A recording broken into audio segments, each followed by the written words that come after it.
Matt, thank you ever so much for coming in. That's my pleasure. Why do you work in social care? I work in social care. Well, firstly, I started because I sort of know the care home and I needed a little bit of money. So I ended up going and working in engagement. But the reason I work in care is because I sort of fell in love with a lot of the residents and I wanted to do something impactful and useful, especially during the pandemic. Absolutely. What did you want to do when you were at school? I think my mum, her main priority was that I didn't end up in prison. And I mean, that is a bit tongue in cheek, but sort of, friends that I grew up with have ended up there. So I think she was just sort of happy. And I think what came with that was just no expectation on me. And I think without any expectation, you just float around for a while. So I've had a really, really awesome life. But yeah, the sort of career thing has not really became a priority up to this point. What was your first job after you left school? It's difficult to think that I've ever really had a job. I've always done what I've sort of been interested in, and there's always been a sort of element of earning money along the way. So you're a Matt of all trades. Yeah, you could say that. Yeah. What made you make the move to work inside the home? So actually, initially, the idea of me working there, kind of by the time I'd actually put my application in, and by the time I had, by the time the checks and things had happened, it was kind of really late in the year, well, later than I wanted it to be. So I was kind of like, actually, I can do this, but it's only going to be for like 3 or 4 weeks. And then I kind of did it for 3 or 4 weeks, and because of the way that, one of the things that's really nice about the care is that it's really flexible, because obviously a care home's open 24 hours a day. So you can kind of find your little space within how they work. So I had 2 fixed days, and because I was growing vegetables outside of that, which is an incredibly hard, really, really hard job. The care was almost like my, I don't want to say relaxation, because care's a really tough job too, but it was kind of my time where I suppose I sort of gave myself to other people, and I kind of got loads from that. Whereas on the farm, it was just me on my own, doing a really hard job and not sharing that with anyone. So those 2 days kind of, although, I'm not going to lie, the money was good, for me it was more the balance. Like I found a real nice balance in my life of kind of doing my thing over here and then kind of giving something back and being part of something else over here. And it worked really beautifully for me. And that's the great thing about working in social care. You do have that liberty of, I can do this day, I can do that day, or I can do a certain number of hours. Whereas in another job, you might not have that freedom to work.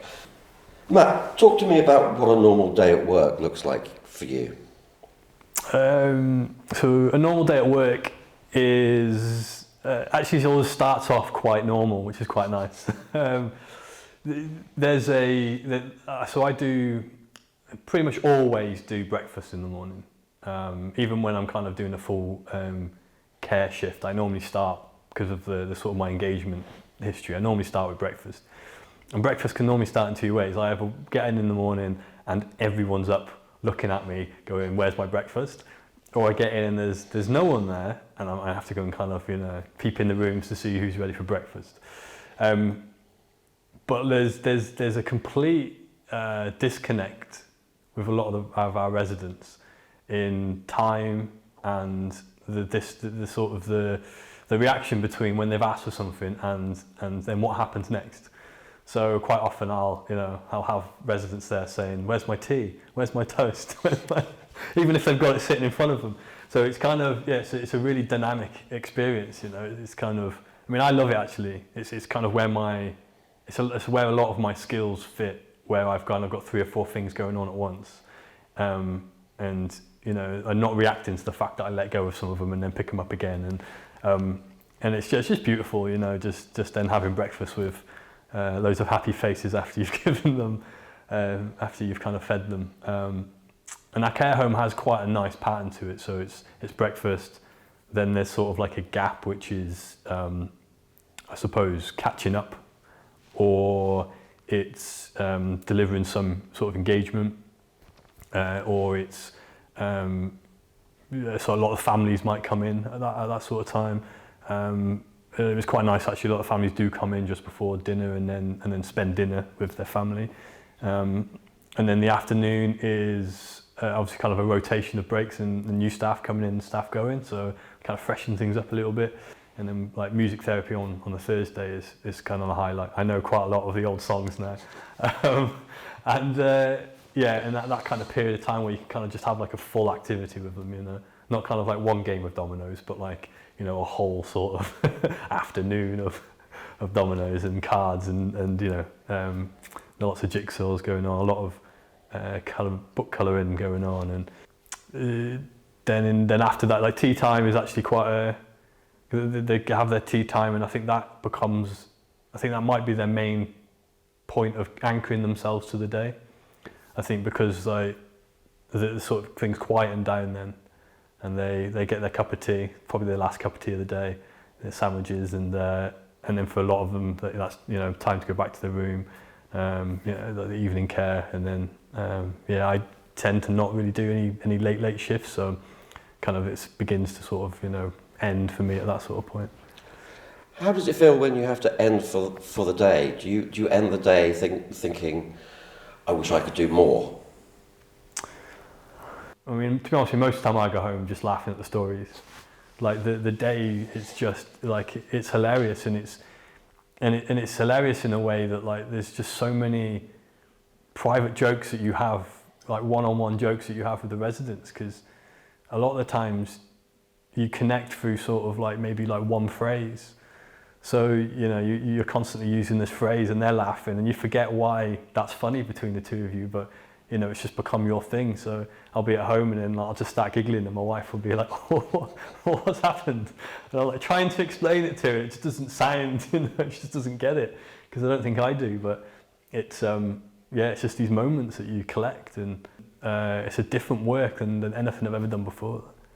I suppose part of it is that there is no such thing as a normal day. Yeah. And I suppose you then avoid that day in, day out, doing the same thing. So as a job, it can be quite a rewarding experience. And of course, you never know what you're going to get. Yeah. Do you think there are some skills that are inherent within you that make you right for the role that you do? For me, the biggest thing was the misconception of the job. So there's this story of my friend who was sort of one of those children that sort of failed at school from sort of day one. He'd always failed before he got to school. He's the older cousin of someone that I went to school with, and my first ever day there, my friend, they said, "Are you a Jones?" And he said, "Yeah, why?" "I know your cousin."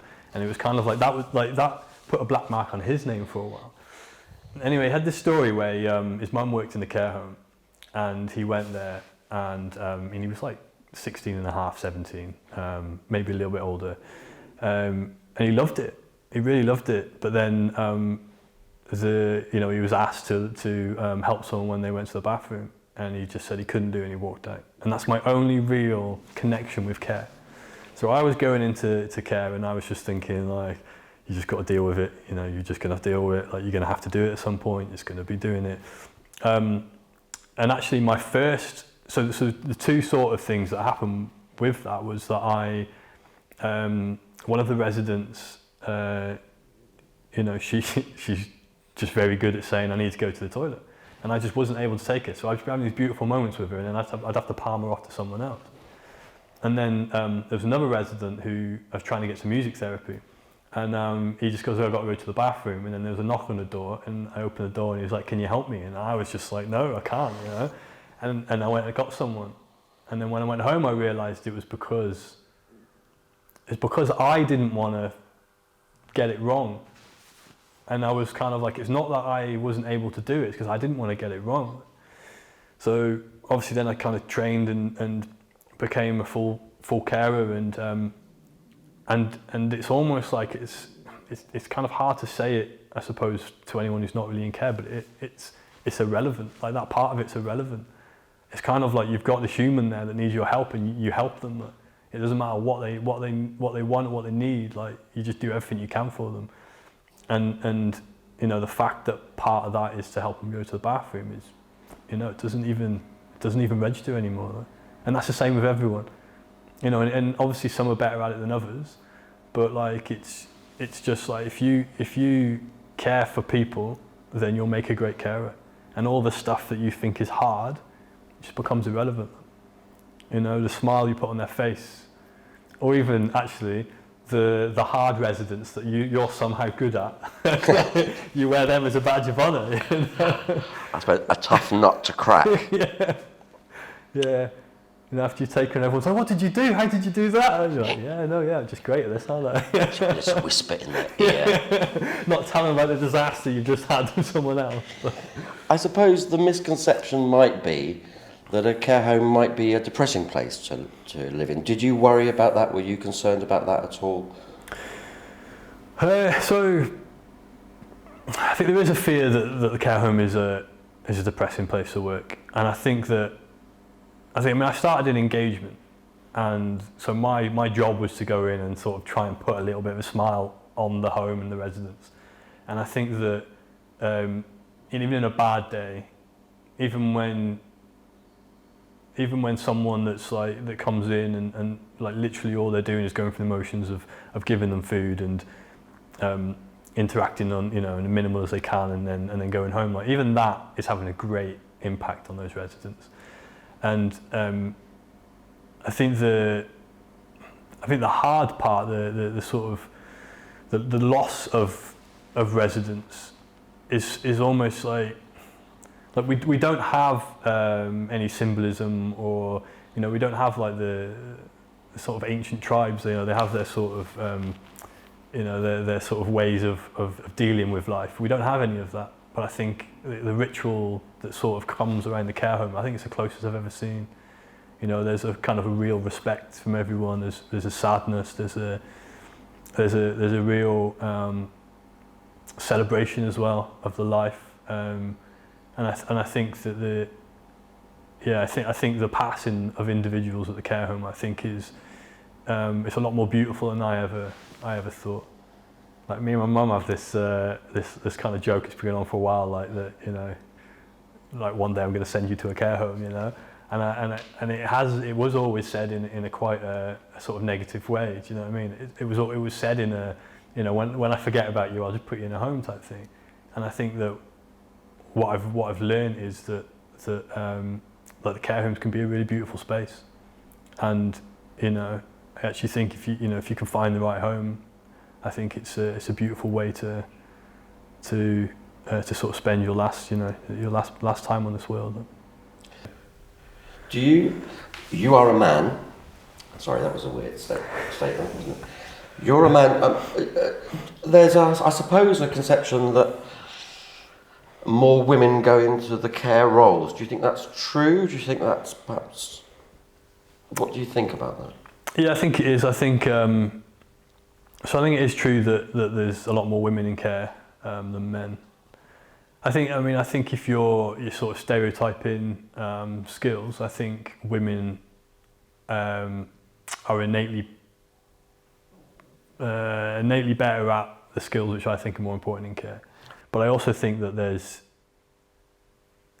a lot of men would get into it and realise that there's a natural caring in them as well. I just think that, you know, as a society we kind of expect women to be able to sort of, you know, be caring individuals, and I think we maybe allow men to get away with not being a lot more. The residents that are what we perceive as the most masculine are the ones that seem to struggle the most, sort of in that later years. I mean, me personally, like I'm the sort of person who is extremely. I have kind of become a really sensitive, caring person, but I've always struggled with my own family. You know, I'm still quite cold with my family, and and like being in the care home, and like you can't, you can't do that. Even with the residents that remind me of people of the family that I struggle with, like, you can't help but sort of give yourself to them, and it helps me. It's helped me outside of the care home, phenomenally. Really, my relationships with my family, my desire now to sort of rebuild the bridges of the people that I've sort of hurt in the past, because you don't want to take any of that into your old age. Like, you do not want to be that person, whether you're in the care home or at home, that is still bitter and is still angry about your youth. And I think that, like, as men, that's we carry that with us for a long time. And I think it's not even the skills of being in the care home, but like the environment of being in the care home, is probably the best therapy that you could have to start beginning to realise that you are a warm person. And I'm sure that the men in your place of work are very grateful that there is a man there, just to talk about things that they feel more comfortable talking to a man about.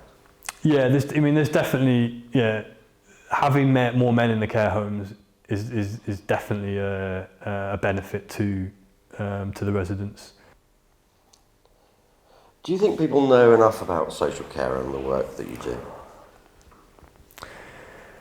I think social care has a place in our society I think there's a lot of, I think it's people living with disabilities, I think it's deaf, I think it's poverty, I think it's social care. I think that, they all fit within that. We don't want to talk about it, we don't want to make it true. If we can get that conversation going, the pain of having that conversation will be massively outweighed with the benefits and the improvements we can make.